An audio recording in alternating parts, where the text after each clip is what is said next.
வாழ்க வையகம் வாழ்க வையகம் வாழ்க வளமுடன் சிந்தனையை உடல் நலத்தை சீரமைத்து உய்வித்த குருவை வாழ்க குருவே துணை. வேதாத்திரியம் வாழ்க வளமுடன். இன்று வரை உலகில் தோன்றிய அனைத்து சித்தர்களும் ஞானிகளும் மகான்களும் மற்றும் வேதாத்திரிய கோட்பாடுகளை அர்ப்பணிப்புணர்வோடு அகிலமெங்கும் உணர்வாக்கி கொண்டிருக்கும் ஞான ஆசிரியர்களின் மதிநுட்பமும் குருவர்களோடு சுக்குமமாய் நம்மை சூழ்ந்திருந்து நாம் உய்வதற்கு துணை நிற்குமாக என்று சங்கல்பித்துக் கொண்டு இன்றைய தவ நிகழ்வை இறைவணக்கம் குரு வணக்கத்தோடு நாம் இனிதே துவங்குவோம். இறைவணக்கம் பாட அருள்தி ஸ்ரீராம் ஜெயபிரகாஷ் ஐயா. வாழ்க வளமுடன் ஐயா.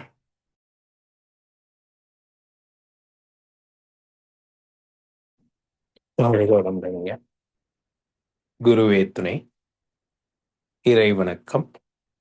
ஆதியனும் பரம்பொருள் மெய் எழுச்சி பெற்று அணுவென்ற உயிராகி அணுக்கள் கூடி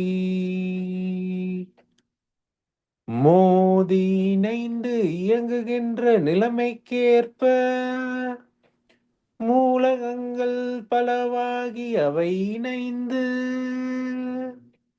பேதித்த அண்ட கோடிகளாய் மற்றும் பிறப்பிறப்பிடை உணர்தல் இயக்கமாகி நீதி நெறி உணர் மாந்தராகி வாழும் நிலை உணர்ந்து தொண்டாற்றி இன்பம் காண்போம். வாழ்க வளமுடன்.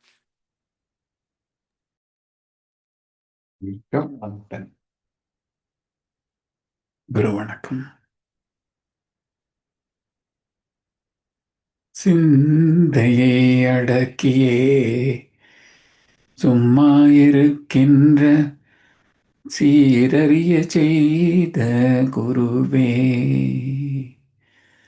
அந்த நிலை தனில் அறிவு அசைவற்றிருக்க பெரும் ஆனந்தம் பொங்குதங்கே. இந்த பெரும் உலகமிசை எடுத்த பல பிறவிகளின் இறுதி பயனாகிய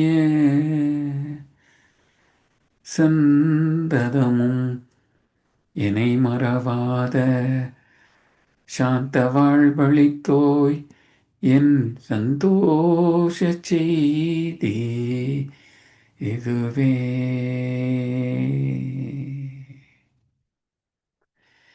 என் சந்தோஷ செய்தி இதுவே. வையகம் வாழ்க வையகம் வாழ்க வளமுடன். குரு வாழ்க குருவே துணை. நன்றிகள் ஐயா.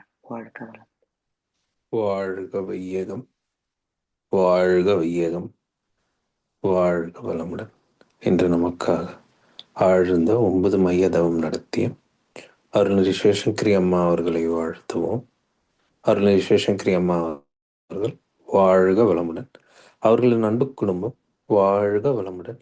அவர்களின் உடல் நலம், பொருள் வளம், மனவளம் மற்றும் அவர்களின் ஆன்மீக தொண்டு வாழ்க வளமுடன். வாழ்க வளமுடன். வாழ்க வளமுடன். வாழ்க குருவே துணை. வேதாத்திரியம் வாழ்க வளம்.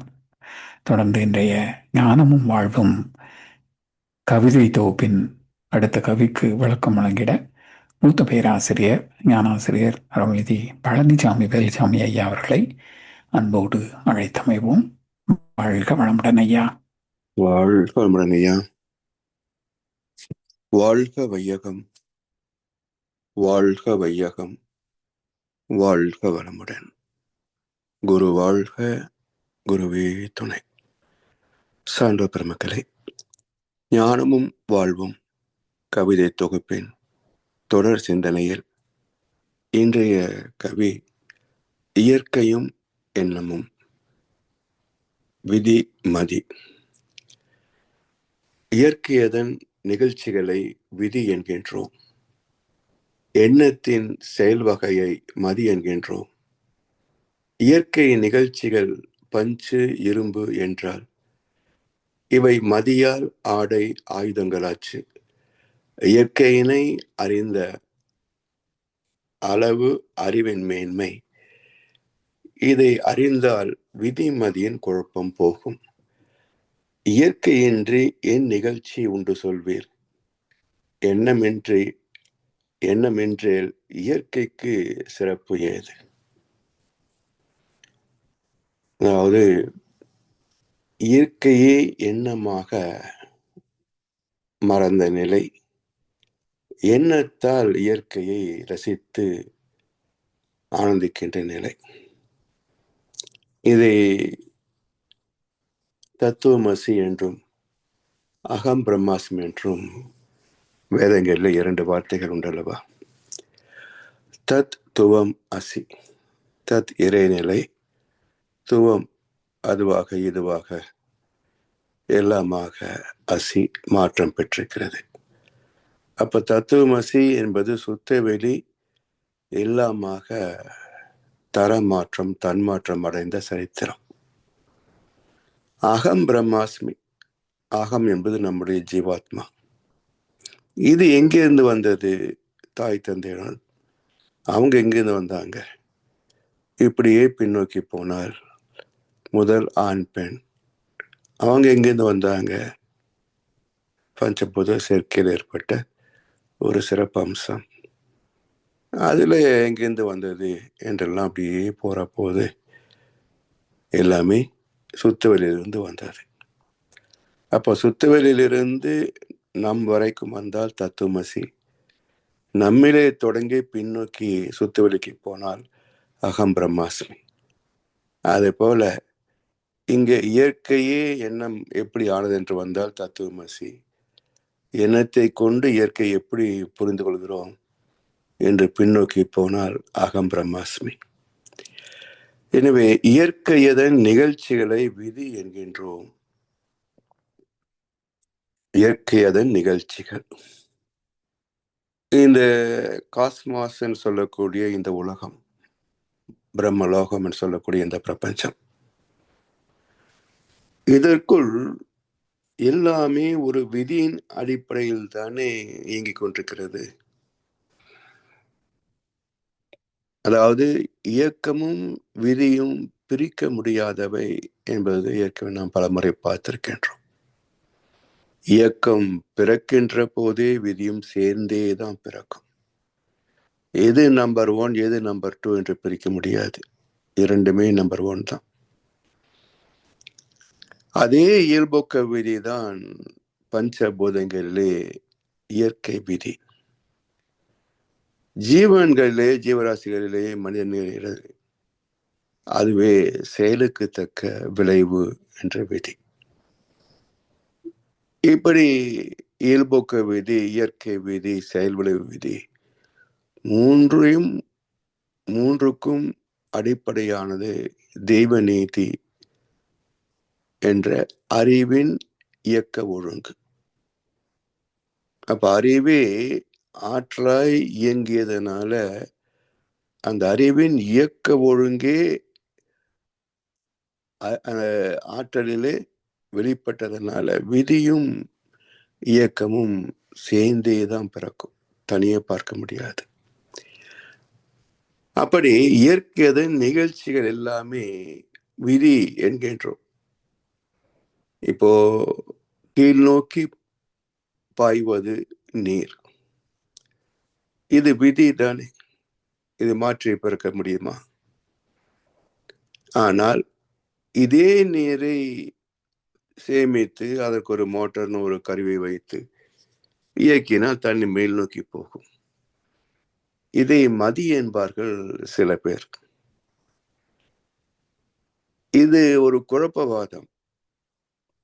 அதாவது பள்ளத்தை நோக்கி ஓடுவது நீர் என்பது எப்படி விதியோ, அதே போல் ஒரு உந்து சக்தியை கொடுத்தோம் என்று சொன்னால் அது மேல் நோக்கி அல்ல எப்படி வேணாலும் போகும் என்பதும் விதிதான்.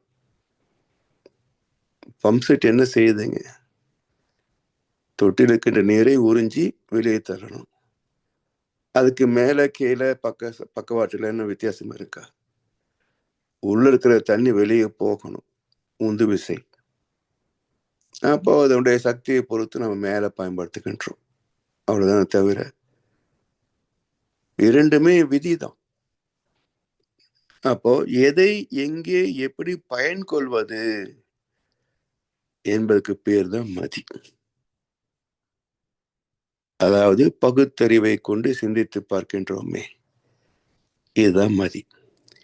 எனவே இயற்கையதன் நிகழ்ச்சிகள் அனைத்தும் பேட்டர்ன், பிரிசிஷன், ரெகுலாரிட்டி என்ற விதிக்குள், ஒரு இயக்க ஒழுங்குக்குள், ஒரு கூடுதல் அறத்திற்குள் தான் நிகழும்.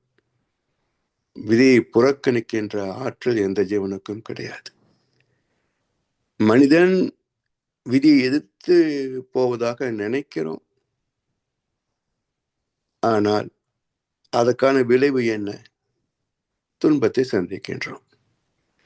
அப்போ ஒரு எல்லைக்குள் இருக்கின்ற வரைக்கும் தான் நமக்கு சுகத்திற்கு பாதுகாப்பு, உத்தரவாதம். அறம் என்ற, தர்மம் என்ற எல்லைக்குள் வாழ்கின்ற வரைக்கும் சுகத்திற்கு உத்தரவாதம். தர்மத்தை, அறத்தை மீறுகின்ற போது அதே விதி இன்பத்திற்கு பதிலாக துன்பத்தை தந்து விடுகிறது. விதி ஒன்னேதான்.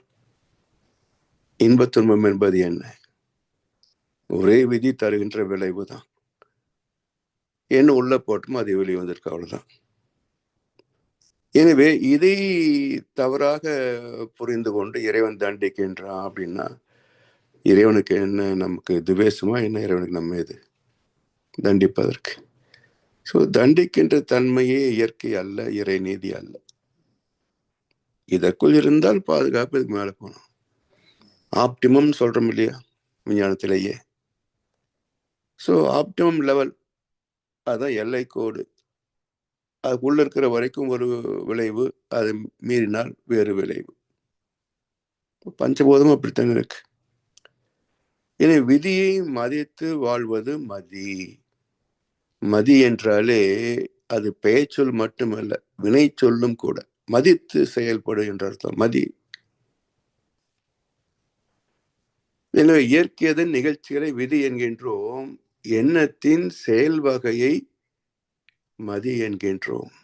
சிந்திக்கின்ற ஆற்றல் எல்லாம் மதி என்று சொல்கின்றோம். இயற்கை நிகழ்ச்சிகள் பஞ்சு, இரும்பு, அது அப்படியே வெட்டா எந்த காலத்துக்கும் பஞ்சும் இரும்பாத்தான் இருக்கும். ஆனா அதை மனித அறிவை கொண்டு, உழைப்பை கொண்டு தரமாற்றுகின்ற போதுதான் அது ஆடையாகவும் இயந்திரங்களாகவும் மாறுகிறது. அதிலேயும் அறிவு திறம் என்பதை நாம் பலவாறு பெருமைப்பட்டுக்கிறோம்.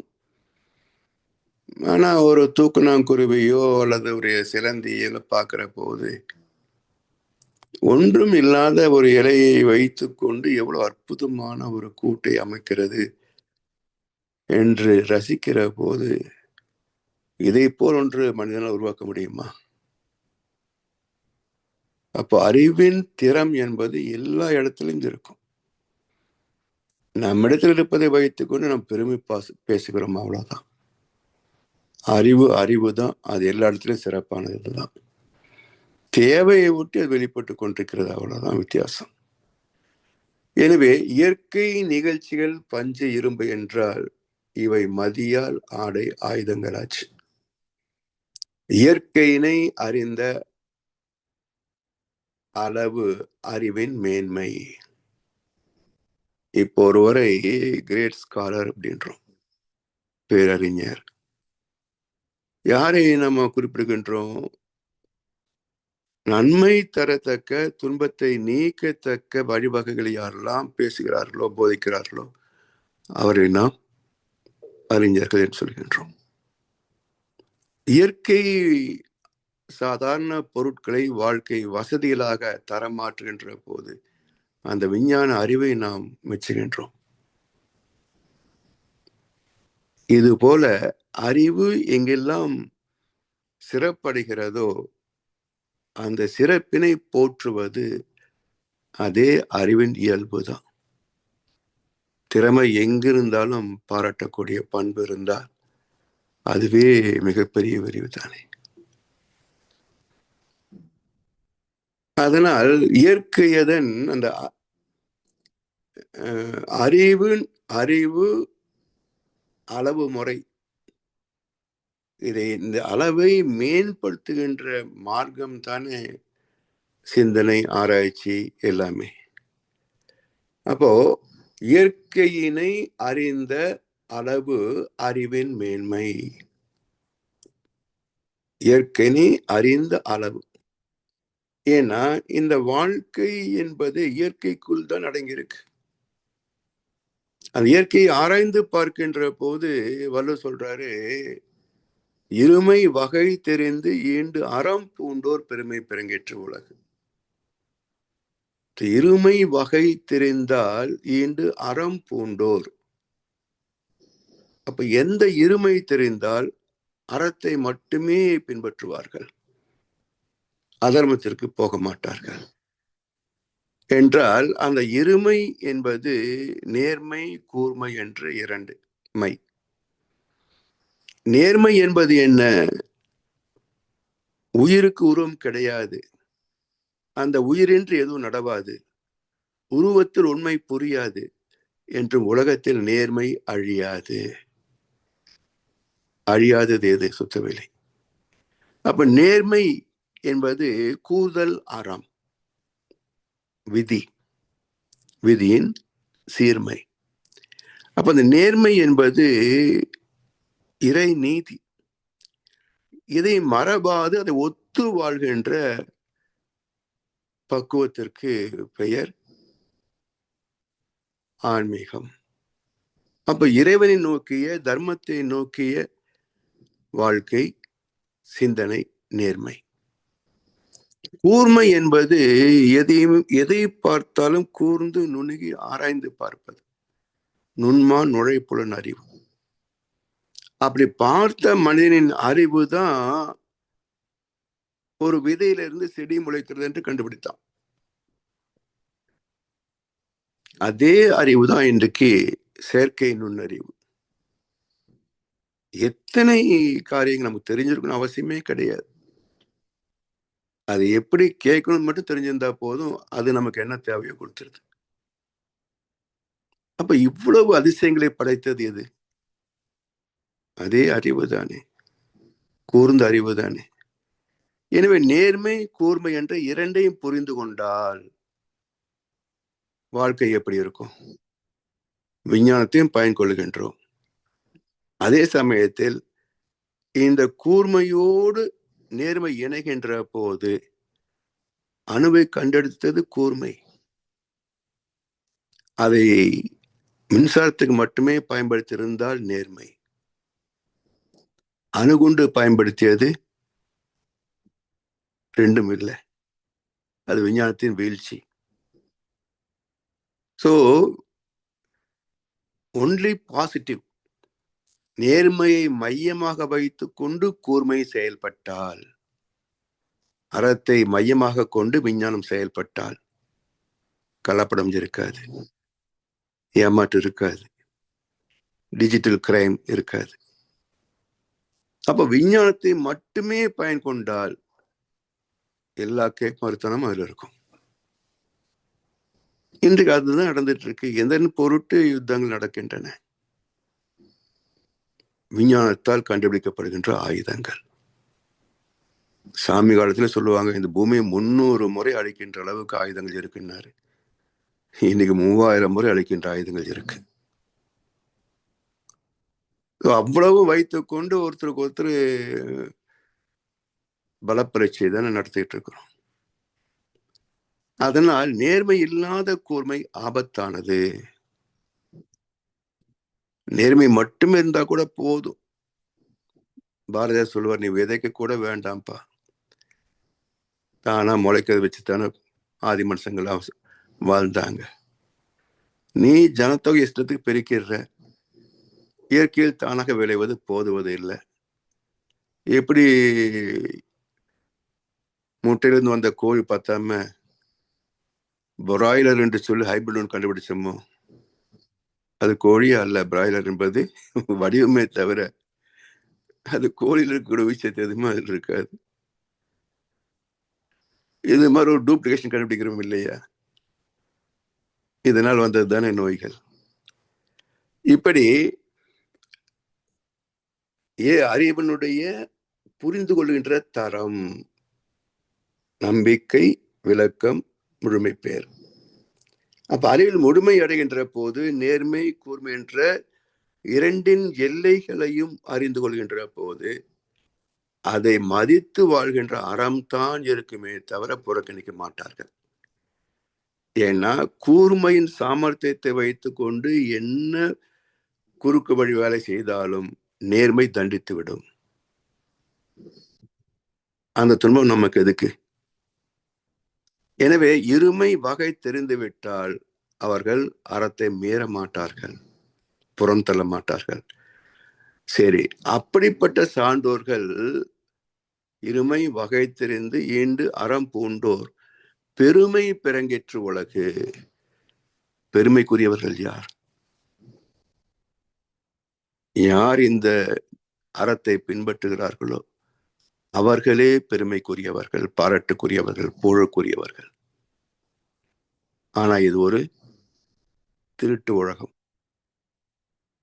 அதனால் இங்கே போலிகளும் ஏமாற்று பேர்வழிகளும் தான் புகழ் பெறுவார்கள்.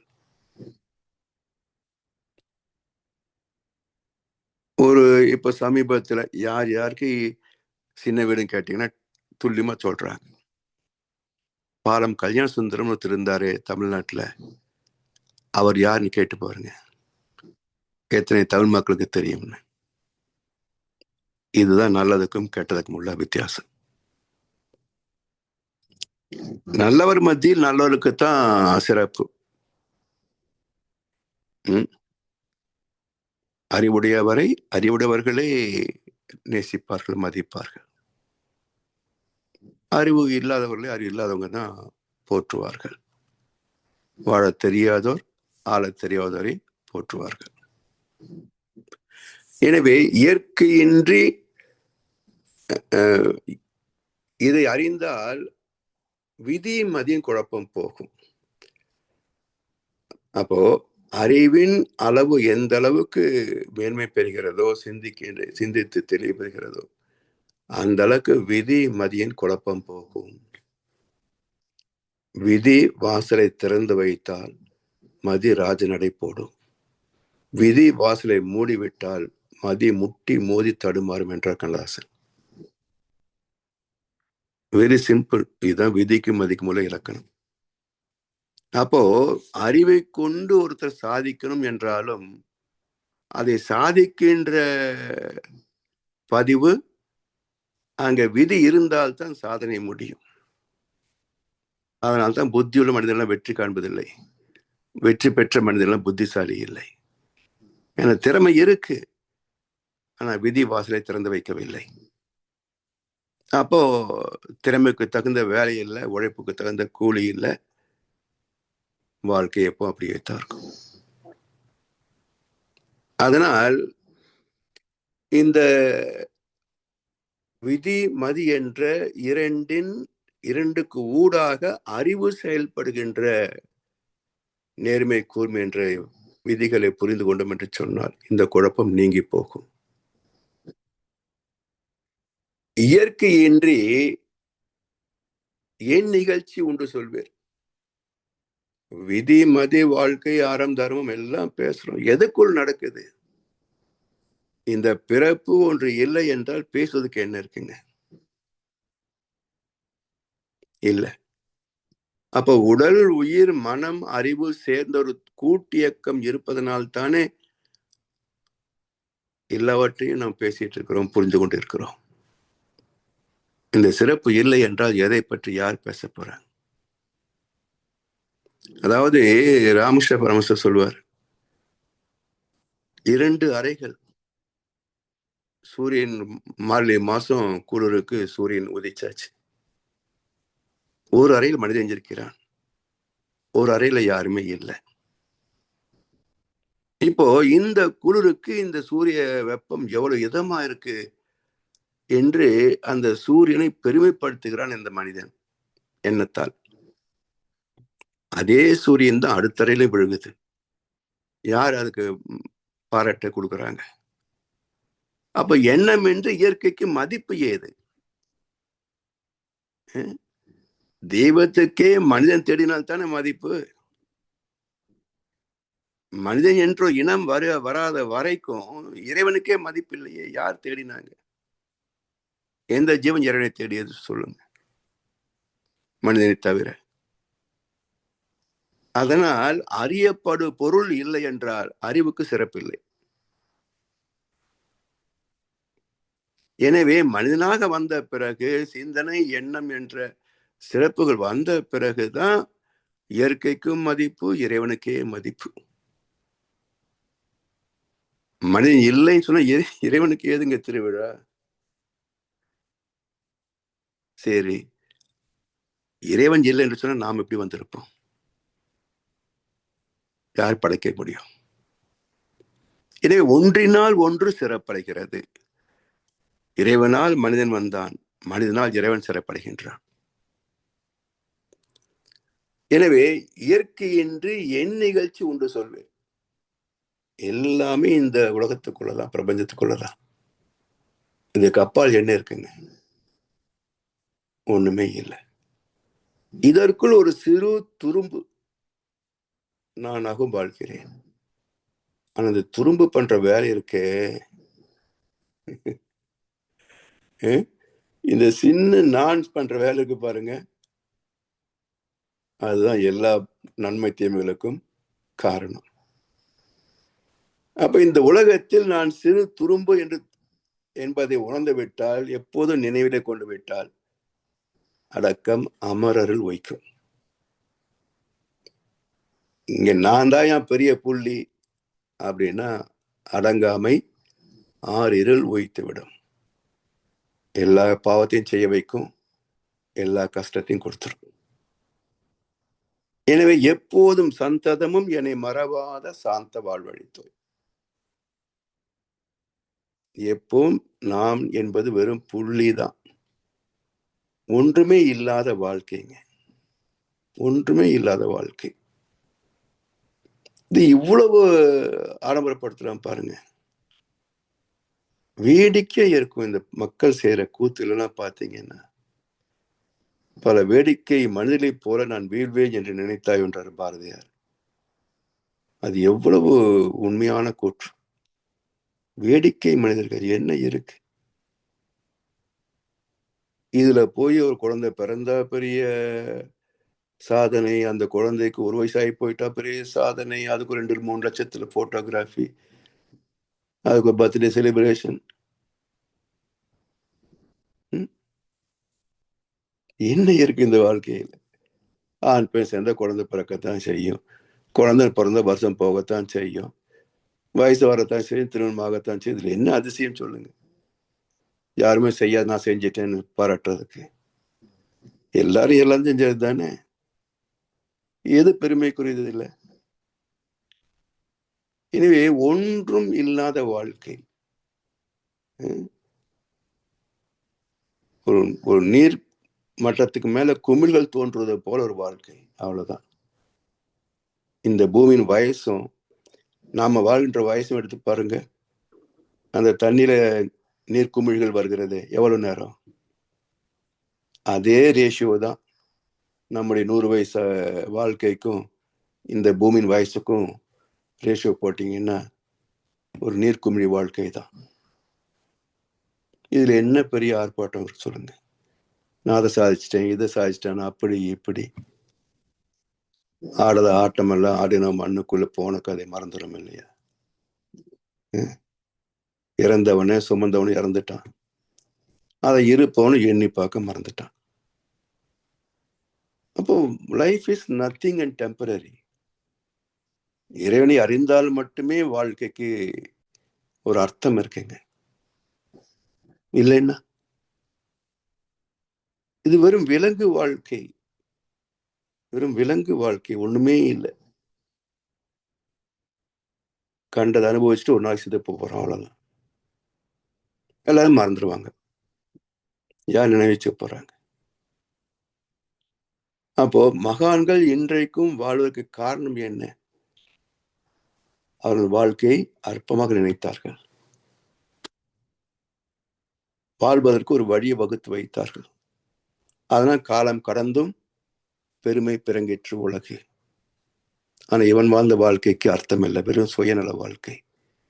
அவன் சந்ததியிலே மறந்து போச்சு. 4வது தலைமுறைக்கு கொழுத்து அத்தப்பாட்டு யாரும் தெரியாது. இவ்வளவுதான் வாழ்க்கை.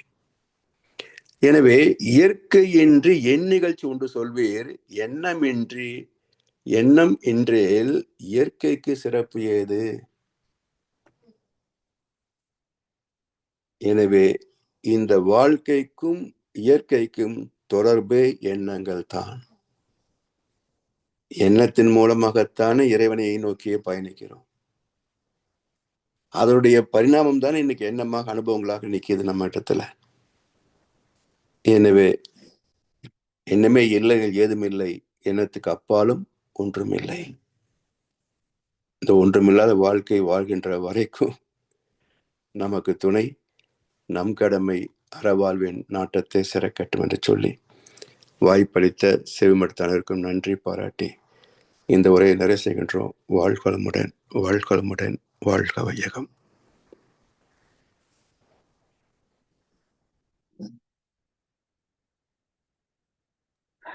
வாழ்க வளமுடன் ஐயா. வாழ்க வளமுடன் ஐயா. தொடர்ந்து மகான் கவிக்கு சிறப்பாக இந்த கவி அருமையான கவிங்கய்யா, சிறப்பான கவி. நம்ம ஏற்கனவே இது பற்றி பார்த்துருக்கோம், மீண்டும் ஒரு முறை அருமை. சிறப்பாக மகான் கவிகளுக்கு விளக்கம் வழங்கி நம்மை சிறந்த முறையிலே வழி நடத்தி கொண்டிருக்கும் மூத்த பேராசிரியர் ஞானாசிரியர் அருள்நிதி பழனிசாமி வேலுசாமி ஐயா அவர்களும் அவர்தம் அன்பு குடும்பத்தினரும் அருட்பேராற்றல் கருணையினால் உடல் நலம், நீளாயுள், நிறை செல்வம், உயர் புகழ், மெய்ஞானம் ஓங்கி வாழ்க வளமுடன், வாழ்க வளமுடன், வாழ்க வளமுடன். நன்றிகள் ஐயா. பாடல்கள் பாடி நிறைவு செய்யும் தருணம். வேதாத்திரிய பாடல் பாட அருள்நிதி நீமா சுரேஷ்குமார் அம்மா அவர்களும், பிரம்மஞான கவி பாட அருள்நிதி செவ்வேள் ஐயா அவர்களும், உலக நல வாழ்த்து பாட அருள்நிதி ஜமுனா ராணி அம்மா அவர்களும். வாழ்க வளமுடன். வாழ்க வையகம், வாழ்க வையகம், வாழ்க வளமுடன். வேதாத்திரிய பாடல். போரில்லா நல்லுலகம், பொருள் துறையில் சமநீதி, நேர்மையான நீதிமுறை, நிலவுலகு கோராட்சி, சீர் செய்த பண்பாடு, சிந்தனையோர் வழிவாழ்வு, சிறப்புணர்ந்த பெண்மதிப்பு, தெய்வ நீதி வழிவாழ்தல், தேர் திருவிழா தவிர்த்தல், சிறுவர்க்கே விளையாட்டு, செயல் விளைவு உணர்கல்வி, சீர்காந்த நிலை விளக்கம், பார் முழுவதும் உணவு நீர் பொதுவாக்கல், பல மதங்கள் பல கடவுள் பழக்கம் ஒழித்து உண்மையொன்றை தேர்ந்திடுதல். நன்றிங்க ஐயா. வாழ்க வளமுடன்.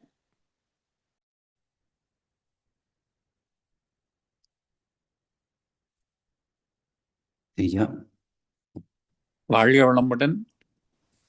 வாழ்க வளமுடன் ஐயா. உலக நல வாழ்த்து பண்ணுங்களா, அந்த இறைநிலை அந்த பாட்டு பண்ணுங்களா ஐயா? பிரம்மஞான கவிங்கய்யா பாடுங்க. வாழ்க வளமுடன் ஐயா. வாழ்க வளமுடன். மிக்க மகிழ்ச்சி ஐயா. இறைநிலையே தன்னிருக்க சூழ்ந்தெழுத்தும் ஆற்றல், இதன் திணிவு மடிப்பு விழ சுழலும் நுண்பின் நாம் பருவமாம் நிறைவெளியில் விண் சுழல நெருக்குகின்ற உரசல் நிலவெளியில் எழுப்புகின்ற நேரலைகள் காந்தமாம் மறைபொருளாம் காந்தம் தன் மாத்திரைகள் ஐவகை மலைக்காதீர்வின் கூட்டம் மாபூதம் ஐந்துமாம் முறையாய் அக்காந்த அலை மனமாம் உயிர் உடல்களில் மதி உயர்ந்து உண்மை பெற மா பிரம்ம ஞானமாம் மதி உயர்ந்து உண்மை பெற மா பிரம்ம ஞானமாம். வாழ்க வளமுடன் ஐயா. வாழ்க வளமுடன். வாழ்க அருமையான வளமுடன். குரல்ங்க. நன்றிங்கய்யா. வாழ்க வளமுடன். வாழ்க வளமுடன். வாழ்க வையகம், வாழ்க வளமுடன். உலக நல வாழ்த்து. உலகமெல்லாம் பருவமழை ஒத்தபடி பெய்யட்டும், உழவரெல்லாம் தானியத்தை உவப்புடனே பெருக்கட்டும், பல தொழில்கள் புரிகின்ற பாட்டாளி உயரட்டும், பகுத்துணர்வு தொகுத்துணர்வு பண்பாட்டை உயர்த்தட்டும், கலகங்கள் போட்டி பகை கடந்தாட்சி நடக்கட்டும், கல்லாமை கடன் வறுமை கலங்கங்கள் மறையட்டும், நலவாழ்வை அளிக்கும் மெய்ஞான ஒளி வீசட்டும், நம் கடமை அறவாழ்வின் நாட்டத்தே சிறக்கட்டும், நம் கடமை அறவாழ்வில் நாட்டத்தே சிறக்கட்டும், நம் கடமை அறவாழ்வின் நாட்டத்தே சிறக்கட்டும். வாழ்க வையகம், வாழ்க வளமுடன், வாழ்க வையகம், வாழ்க வளமுடன், வாழ்க வையகம், வாழ்க வளமுடன். மிக்க நன்றிங்க ஐயா. வாழ்க வளமுடன். வாழ்க வளமுடன். இன்றைய தவத்தில் கலந்து கொண்ட அன்பர்கள், தவத்தை வழிநடத்தியோர், நற்சிந்தனை வழங்கியோர், பாடல்கள் பாடியோர் அனைவரும் வாழ்க வளமுடன். அவர்களின் அன்பு குடும்பம், அவர்களின் உடல் நலம், மனவளம், பொருள் வளம், அருள் தொண்டு, ஆன்மீக தொண்டு வாழ்க வளமுடன், வாழ்க வளமுடன், வாழ்க வளமுடன்.